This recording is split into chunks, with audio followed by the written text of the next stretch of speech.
প্রিয় মাছ চাষী ভাই ও বোনেরা, আশা করি আপনারা সবাই ভালো আছেন। আমি Khandakar Jewel Imam, Natore fish farming research centre fishing এর পক্ষ থেকে জানেন তৃতীয় শুভেচ্ছা ও সালাম। আসসালামু আলাইকুম। আপনারা জানেন যে আমি চীন দেশ সহ পৃথিবীর বিভিন্ন দেশ থেকে এরোটার আমদানি করে সারা বাংলাদেশব্যাপী বিক্রয় করে থাকি। তারই ধারাবাহিক অংশ হিসাবে আজকে আমি ট্যুরের যে একটি অংশ থাকে আমার, সেটার অংশ হিসাবে আজকে আমি এসেছি কাছিকাটা ইউনিয়ন, গুরদাসপুর থানা।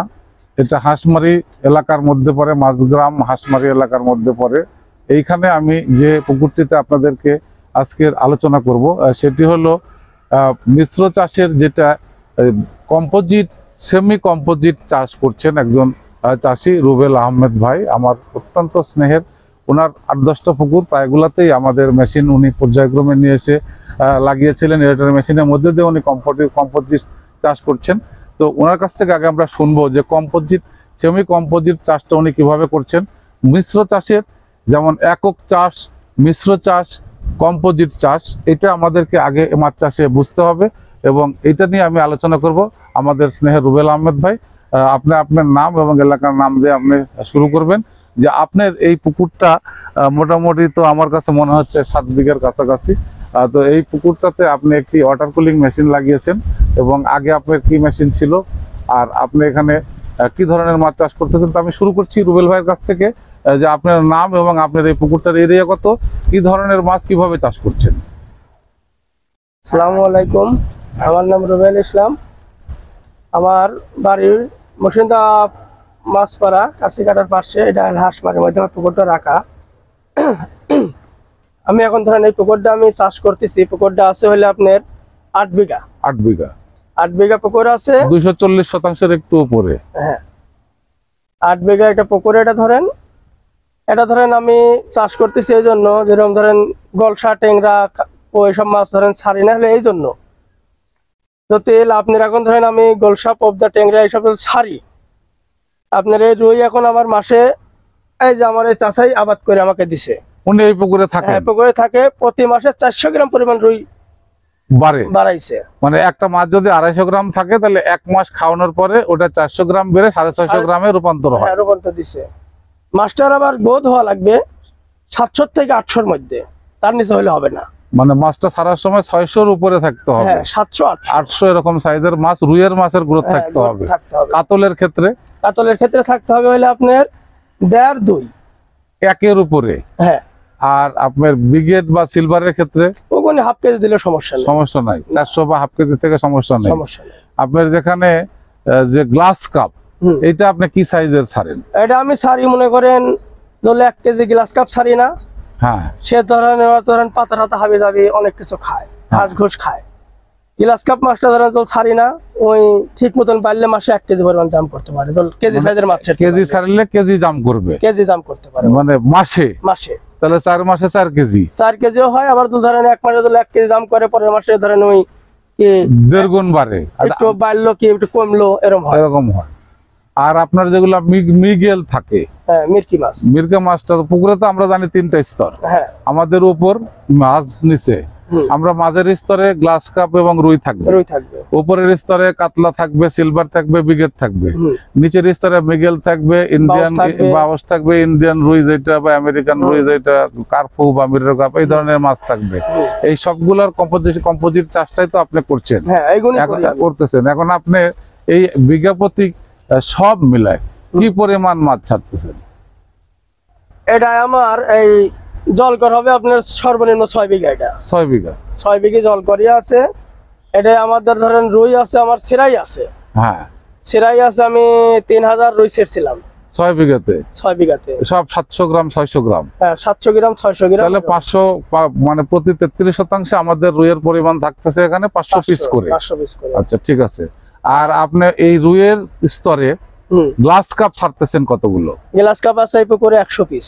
100 পিস। হ্যাঁ, তাহলে আমরা ধরে নিতে পারি যে আমাদের 7 বিঘাতে 6 বিঘাতে 16 পিসের 16.5, আমাদের 16 পিসের একটু উপরে আমাদের পার বিঘাতে ছাড়া আছে। এটা মাঝের স্তরে। উপরের স্তরে আমাদের কাতল কি সাইজের ছাড়া আছে, কত পিস আছে? কাতল আমার ছাড়া আছে 2, 1.5, 2.5, মানে সংমিশ্রণে কত পিস আছে?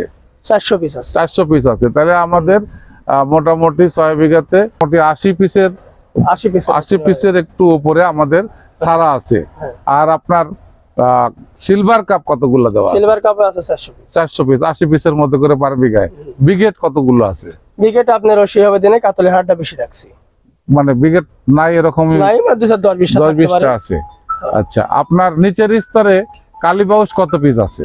কালি বেশটাও 102 আছে, আর মিগেল কতগুলো আছে? মিগেলও 102 হবে। আর আপনার যেটা ইন্ডিয়ান রুই বা আমেরিকান রুই? ওটা অল্প যাত সামান্য কিছু আছে, আপনি 102 করে দিয়ে থুই। 200। হ্যাঁ। তাহলে সব মিলে আমাদের এখানে থাকলো কত? 600 হ্যাঁ। নিচে। তাহলে 600 থাকলে আমাদের কিন্তু 100 করে থাকলো।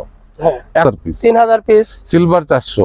সিলভার 400 মানে 3000 পিস রুই। হ্যাঁ, কাতল 400। 400 মানে 4000 এর 800 উপর যাচ্ছে। 800 আর আপনার নিচে আছে 600।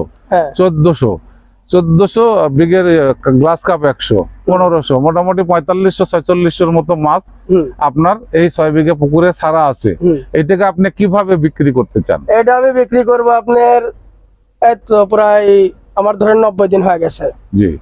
এটার থেকে আমি ধরেন মোট মাছ আমি 1500 পিস মাছ তুলে দেব। কয় মাস পরে?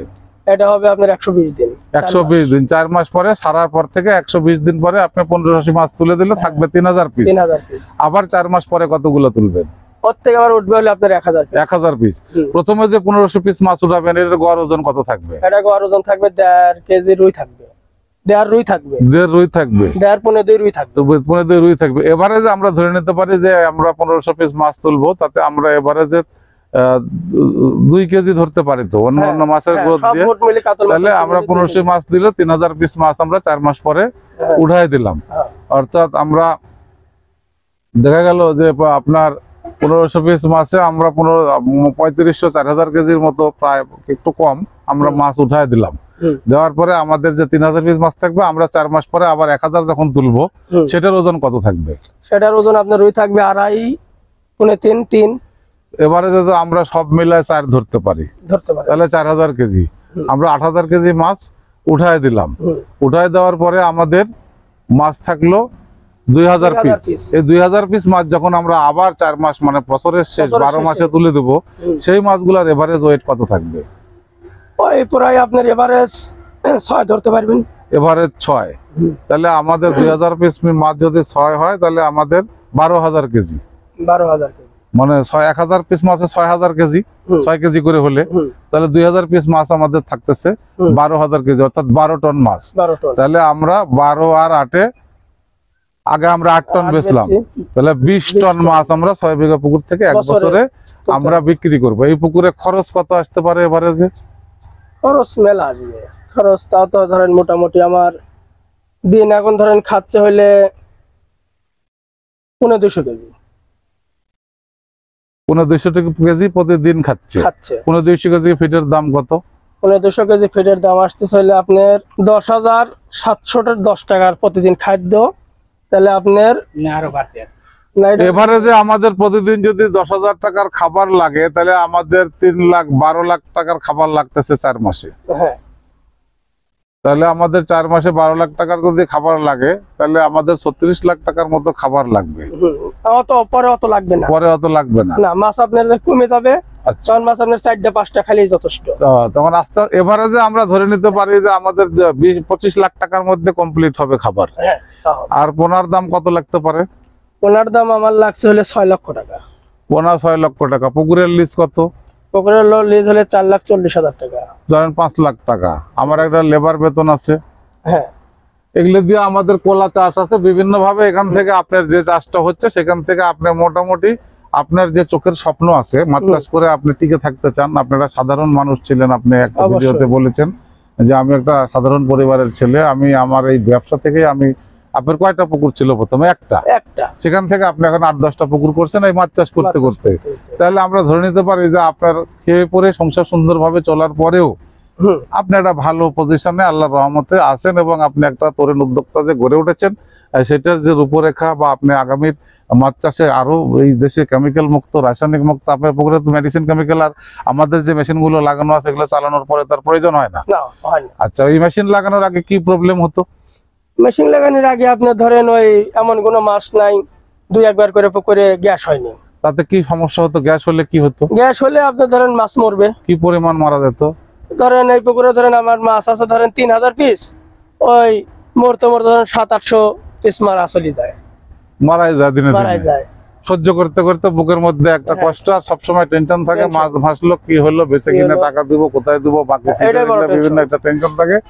সেইগুলাই মেশিন লাগানোর প্রযুক্তি আসার পরে আপনাকে আর গুনতে হয় না, কারণ না। এই মেশিনে আপনাকে উপকার দিচ্ছে। এখন খাবার টাবার বিভিন্ন হুম। ভাবে আপনার কমও লাগতেছে, পুকুরের পানির হ্যাঁ। কালারও ভালো থাকতেছে। মেশিন না থাকলে তো মাঝে মাঝে তামাটে কালার বা লাল কালার বা হ্যাঁ, বাদামি এরকম হয়। কালার, বিভিন্ন প্ল্যাঙ্কটন মরে যায়, এইসব হইতো। তো এইসব বিষয়ে আমি অনেক ভিডিওতে আপনাদেরকে যে বলেছি যে পুকুরে কি প্রবলেম, মেশিন গুলো কিভাবে কাজ করে।